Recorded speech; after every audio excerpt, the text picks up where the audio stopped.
Pozzolo Tulagi pilier droit. Ah là, j'avais bien rigolé. Vous m'étiez tous tombés dessus. Enfin, presque tous. En fait, tous ceux qui prennent tout au sérieux. Non, t'inquiète pas, ça risque pas d'arriver dans cette composition, puisque a priori, Pozzolo Tulagi est blessé, il s'est fait opérer et il va bien. Dans cette vidéo, je vais me prendre pour le sélectionneur du 15 de France et vous présenter mon 15 pour affronter les Blacks. Alors cette équipe, je la construis avec un objectif quand même derrière. C'est évidemment de pouvoir gagner un maximum de matchs sur la série, mais en même temps de préparer l'équipe qui va jouer le tournoi destination, parce que j'avoue que j'aimerais bien gagner un grand chelem derrière. Si je me fais plaisir, évidemment. Si je suis cohérent, avec moi-même bien sûr. Si j'envoie des saucisses, un peu trop quand même. Mais j'essaye de garder une cohérence et de me faire plaisir. Ces derniers temps, j'ai traité beaucoup de sujets extrêmement sérieux qui sont là en cours de production et de montage. La cocaïne dans le sport, les violences sexuelles dans le sport, le dopage, les commotions cérébrales, la mort dans le rugby. Bref, des sujets pas très joyeux, mais qui en même temps te mettent dans un mindset, dans un état d'esprit où tu broies du noir parce que tu entends,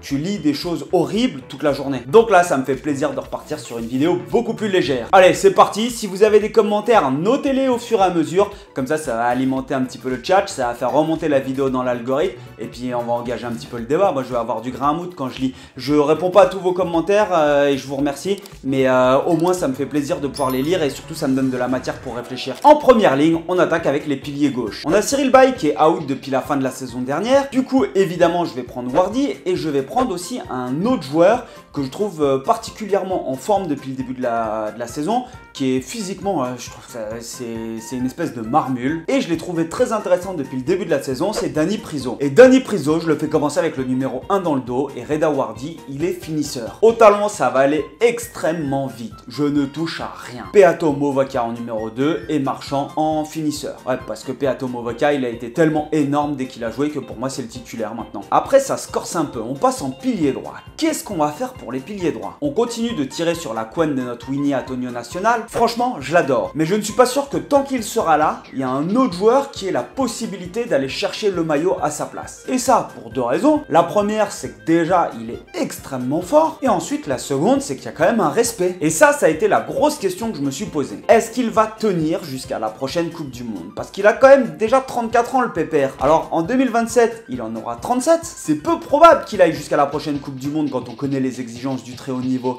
Mais pourquoi pas? Dans toutes les équipes, t'as des piliers, des vieux de la vieille ou des mecs qui ont des physiques hors normes et qui tiennent, tu sais pas comment ils font, mais ils font des carrières de 20 ans, 22 ans dans le rugby pro. Bon, en fait, ça, j'en suis pas sûr du tout. Et j'ai aussi envie de voir les joueurs qu'on a derrière, parce que là, il faut commencer à la préparer, hein, la prochaine Coupe du Monde.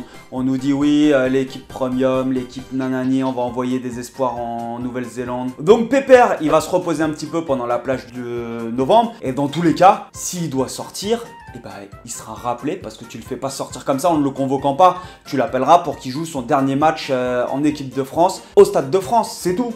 Il n'y a pas d'autre option. Donc mon choix, je ferai commencer Colombe et en remplaçant, puisque Pozzolo Tulagi est blessé, je vais prendre Tatafou. Tevita Tatafou, normalement, il est éligible en novembre pour le 15 de France, alors j'ai pas les dates exactes, mais j'espère que ça pourra le faire. Il est originaire des Tonga. Il a un vrai physique comme ceux qu'on recherche en poste de droitier sur le très très haut niveau, avec son 1m85 et ses 140 kg. Alors sur le site de Bayonne, ils en mettent 125, mais c'est pas vraiment le cas. Et c'est un joueur extrêmement puissant qui est potentiellement capable de prendre aussi la relève de Antonio au même titre que Colombe. Ça nous laisse deux jolis bébés à droite pour rouler sur tout le monde. En seconde ligue, je vais choquer personne si je dis que je veux une deuxième ligne à la Springboks avec de la puissance et de la puissance. En 4, je partirai avec Flamand, même s'il a été beaucoup plus habitué à jouer 5 en équipe de France. En 5, eh bien, évidemment, on est à fou. Ça me paraît quand même assez chouette d'avoir deux Toulousains qui ont été champions de France et champions d'Europe ensemble en deuxième ligne. Ils ont cette capacité à brasser de la viande, mais ils ont aussi, avec Flamand notamment, cette capacité à être aérien et à apporter de la vitesse et du mouvement au jeu.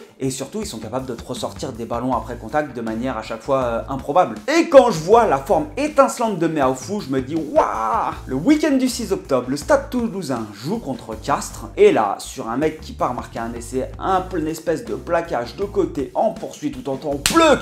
Il arrive, mais il le ramasse, il l'éteint par terre. Quand tu vois la violence du choc, tu te dis bah on est pas fait pareil. Hein. Le Castré, il se relève de rien, comme si c'était rien passé. Toi, tu regardes ça devant ton écran, tu te dis ah moi je suis déjà en train de me dire les côtes. Donc oui, en seconde ligne, on a du matos. Se pose maintenant la question de sur le banc. Qui est-ce qu'on va mettre sur le banc? Eh bien franchement, moi je vois bien Romain Taofifenua, toujours. Et Charles Olivon. Ah là là là là là, ça y est, vous êtes tous en train de me tomber dessus, mais Charles Olivon, c'est un troisième ligne. Et oui, Charles Olivon, c'est un troisième ligne, mais il a cette faculté de pouvoir aussi dépanner et remonter en seconde ligne. Ça choquait personne quand c'était Woki. Et donc, il va pouvoir couvrir ce poste de troisième ligne et de seconde ligne, sachant que je pars avec un banc en 5-3, 5 avant et 3-3 quarts, et donc du coup qu'il va me falloir de la polyvalence devant, puisqu'on a déjà 3 premières lignes, ensuite on a un deuxième ligne et un troisième ligne, c'est tout. Et là, on arrive au moment où ça va couiner, la troisième ligne. Il va y avoir des choix forts, c'est clair. En 8, on a Grégory Aldrit, et ça pour moi c'est indiscutable. Il n'y a personne qui peut venir le challenger pour le moment. À sa droite en numéro 7, moi j'opte pour Paul Boudéan, le Rochelet, ouais. C'est un joueur que j'apprécie particulièrement, et ça laisse aussi une option avec de l'expérience et de la polyvalence sur le banc avec Olivon. En plus, Paul Boudéan, il me semble qu'il a fait des piges au centre, non? Un petit peu avec l'équipe de France. Bon, on avait pris un sacré essai quand il était au centre parce qu'il était un peu perdu sur la défense, je crois, mais c'était quand même pas mal. En 6, j'apporte de la nouveauté. Si il est remis de sa blessure, et je dis bien si il est remis, je prends Mathis Castro Ferreira. C'est un jeune Toulousain qui peut jouer 6, 7 ou 8. Il est tout simplement exceptionnel. Il a des stats affolantes. La saison dernière, il a planté 17 essais. Pour un troisième ligne, il est capable de faire rougir n'importe quel ailier. Il en a mis 9 en top 14 avec Toulouse,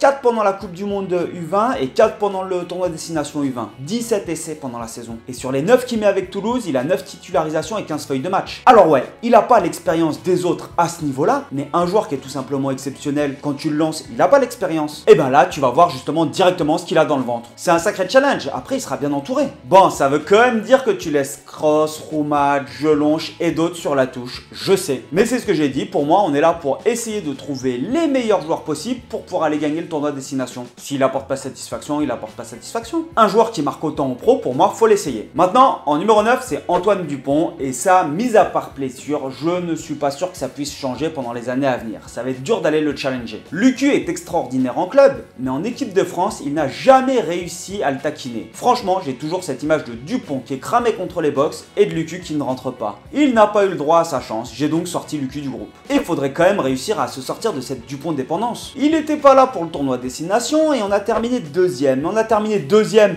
en prenant une fessée contre l'Irlande, avec un essai refusé pour les Écossais à la dernière minute et un match nul contre les Italiens.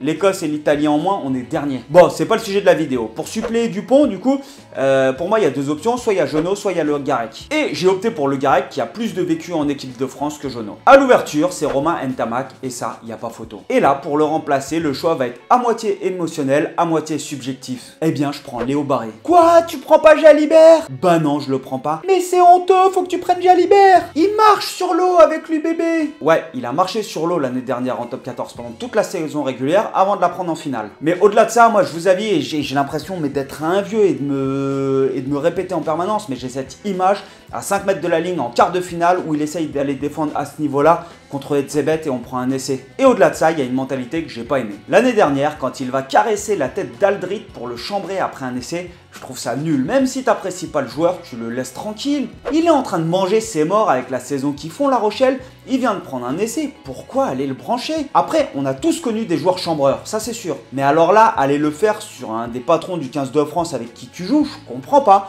Comme mentalité, je trouve ça naze. Puis après, il y a cette déclaration après la finale contre le Toulouse, là où ils se sont fait rouler dessus, où il explique que dans tous les cas, il n'était pas à 100% et que le coach était au courant. Mais ne joue pas si tu ne peux pas, ou ne dis pas ça. Là, tu es en train d'expliquer la défaite et un naufrage collectif juste par toi, ton action, et le fait que tu sois blessé. Perso, je trouve ça pas top. Et je sais pas si ces deux éléments, c'est des attitudes normales dans le rugby professionnel, mais moi, en tout cas, c'est pas des attitudes que j'inculque aux gamins à qui j'essaye d'apprendre le rugby. Tu te comportes pas comme ça. Quand tu marqué un essai, tu vas pas chambrer l'adversaire. Donc pas de Jalibert et un Léo Barré qui peut couvrir pour moi le poste de 10, de 12 et de 15. Et oui, je pense que Léo Barré va à un moment jouer 12, c'est-à-dire que c'est comme Jordi Barrett, c'est un joueur qui est très grand, qui a des capacités physiques qui sont extraordinaires, qui est un bon manipulateur de ballon, en fait il sait tout faire. Et on cherche des profils 12 comme ça. Et là, ça nous amène au poste de centre et pour moi c'est très compliqué. Frisch a fait une belle partie en Argentine avec une équipe développement. Il y a l'option de le prendre pour se demander ce qu'il rendra comme prestation avec avec une équipe de France A. Franchement, j'ai envie de voir, alors je lui colle le 12 dans le dos. Et ouais, il a sauté la place de Ficou en 12. Et en 13, je veux voir Deporter. Ça laisse une place sur le banc où il faut un profil centre ailier. Et donc, il y a la possibilité quand même de prendre Ficou. Je le garde ça. Parce que pour moi, ça peut se jouer entre Ficou,